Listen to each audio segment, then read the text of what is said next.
Hi everybody, this is Bill from Octopus Arts, and I'm going to be talking about an example patch here today that is being controlled almost entirely by Recollections. Recollections is a voltage memory module that can store and recall over 32,000 voltages. So I'm going to take just a quick tour of this patch today to show an example of how it can be used. So to understand this patch, let's take a look first at the editing screen. This is the channel editing section of the module. And what we have here are the 8 channels, the 8 output channels. We can see that these 2 channels, that is these 2 patch cords, are gate channels. These 2 have been set up to output specific voltages, and these 4 are producing random voltages,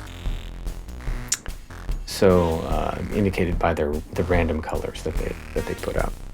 We're currently clocking the module by taking a clock into the advance input. So we are moving through the different presets. So we can see that here on the preset selection screen, that we're moving through each one as a 16-step sequencer.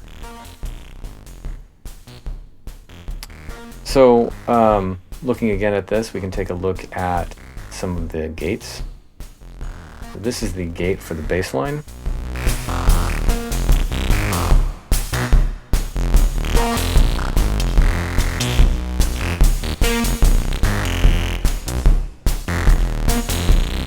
And these are the gates for this hi-hat-like thing that I have going on with the Bacillus iteratus alter.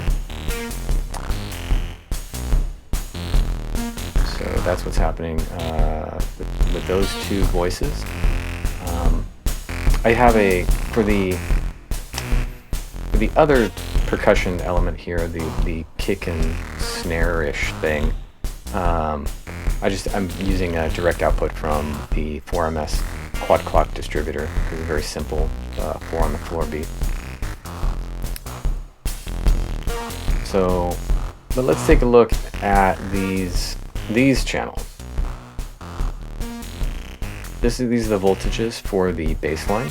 You can see that they look very similar to what we saw on the gate channel. Same presets have been selected here, and these purple ones are being ignored. So I don't want any voltage changes to happen like after this step happens. So as this note decays, no voltage change will happen until this point. Similarly, on the gate channel that we saw before, these would be rest notes, right? There would be no gates coming out of these. So, and then we can take a look at this one. This is how I'm controlling that kick and snare that's coming from the Dinky's Taiko. I can solo that up here for a second.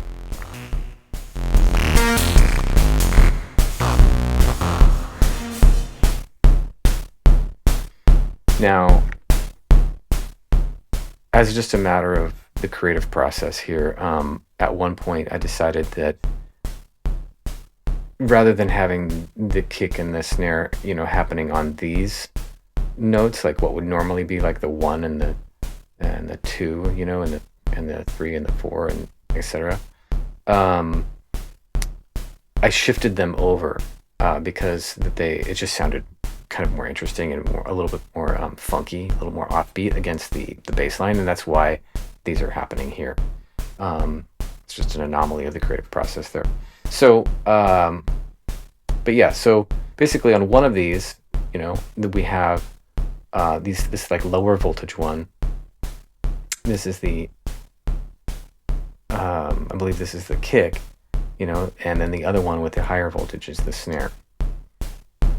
So, moving back here, let's bring back the other instruments.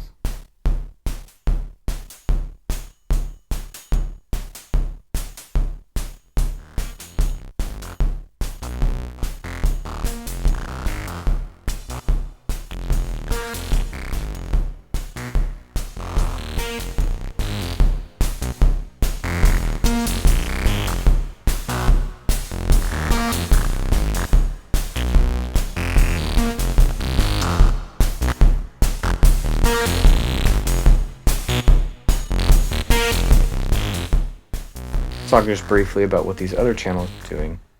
This random channel is heading into the harmonics of the basilamus.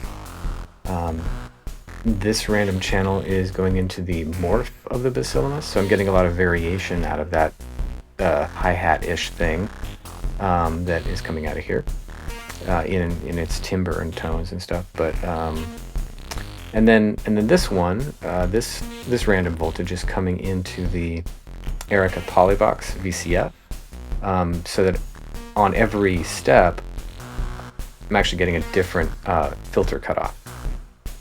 This is set up to be a bandpass filter and is actually the higher element within the bassline's voice.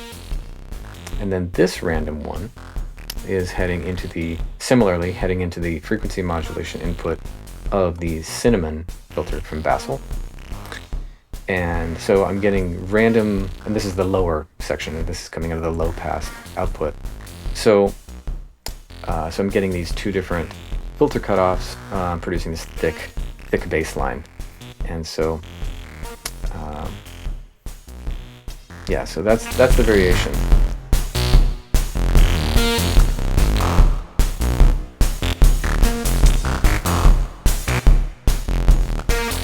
However, I mean, it's not really enough variation for what I want. So what I'm going to do, or what I've done, I should say, is I have set up another bank.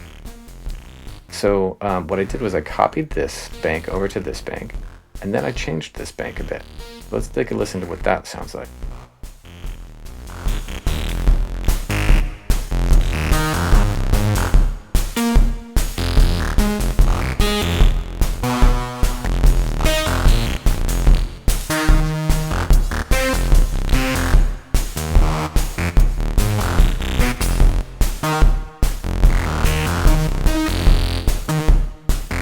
So what's happening here is that everything is the same across the two banks, except for this channel, and this is the pitch of the bass line. And what I've done is I've changed this note, this note, this note, and this note to be random. Now, but I still have a consistent bass line on these 5 notes. So that's giving me this degree of consistency every time we play the bass line, but then it changes every time on some of these passing tones, you might call them. So yeah, so that gives me this little bit of variation.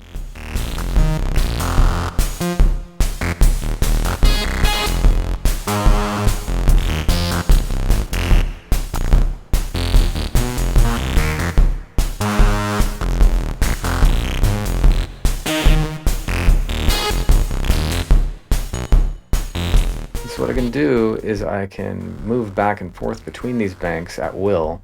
So either playing the consistent one or playing the one that has more random in it, and thereby, sort of depending on what is appropriate at that moment of the music.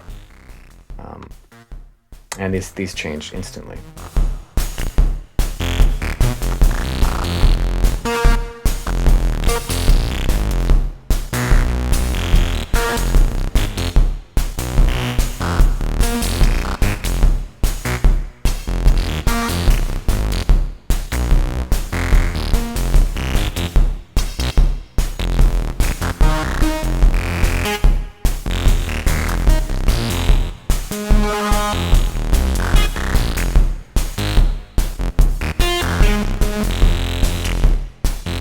Maybe it might be useful to just demonstrate how I did that copying and adjusting again. So what I can do is, let's go back to this one, and I can copy this, and by pressing down the mod button and pressing the bank I want to copy, and copy it here. And now when I release the mod button, both of these will be exactly the same.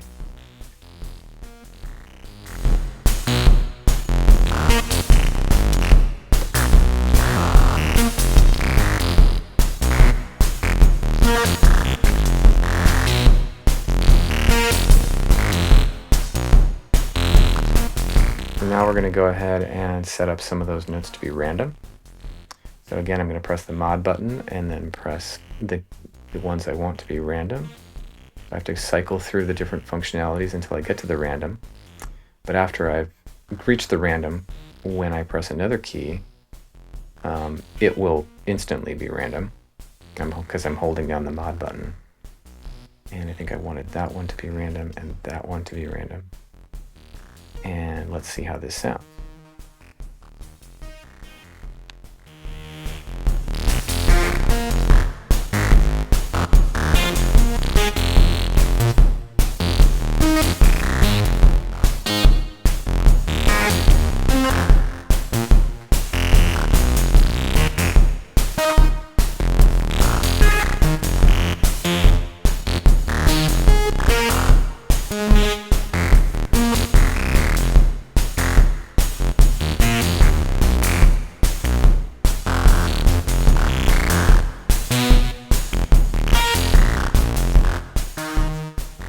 Okay, so that just about does it for this video, and I just want to say thanks a lot for watching.